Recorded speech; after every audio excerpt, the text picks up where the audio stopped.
তুমি যদি free fire খেলো তাহলে আমার কথাগুলো মনোযোগ দিয়ে শুনবা, জীবনে একটা কিছু শিক্ষা পাইতে পারো। একদিন ফ্রি ফায়ারে আমি একটা মেয়ের সাথে অ্যাড হই এবং মেয়েটাও আমার সাথে অ্যাড হয় এবং তার সাথে অনেক দিন মানে 2-3 মাস প্রায় গেম প্লে করছি এবং সেও আমার সাথে গেম প্লে করছে। হঠাৎ একদিন আমারে বলতেছে যে তোমার নাম্বারটা দাও, এবং আমার নাম্বারটা আমি তারে দিয়ে দিছি। সে এবার ইমোইতে যায় আমারে নক দিছে এবং তার সাথে 8-9 মাস পর্যন্ত কথা হওয়ার পরে একদিন বলতেছে যে যে জান আমারে 100 মতো ডায়মন্ড টপ আপ করে দাও।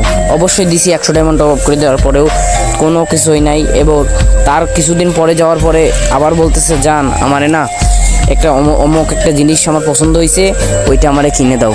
এবার দিছি, তারপরেও একদিন বলতেছে যে জান আমার টাকা লাগবে, কিছু টাকা দাও।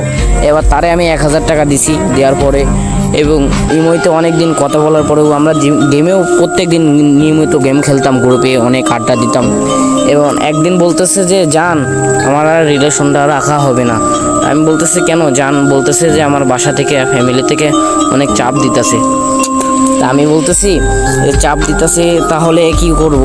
তো বলতেছে যে জান আজকে থেকে তোমার সাথে আর কথা হবে না, তোমারে ব্লক মেরে দিলাম। আমি ভাইয়া আমি একটা কথাই বলতে চাই, তোমরা কখনো ফ্রি ফায়ার গেমে কখনো কোনো মেয়ের প্রেমে পড়বা না, কিংবা কখনো কাউরে ডুয়ো পার্টনার বানাবা না।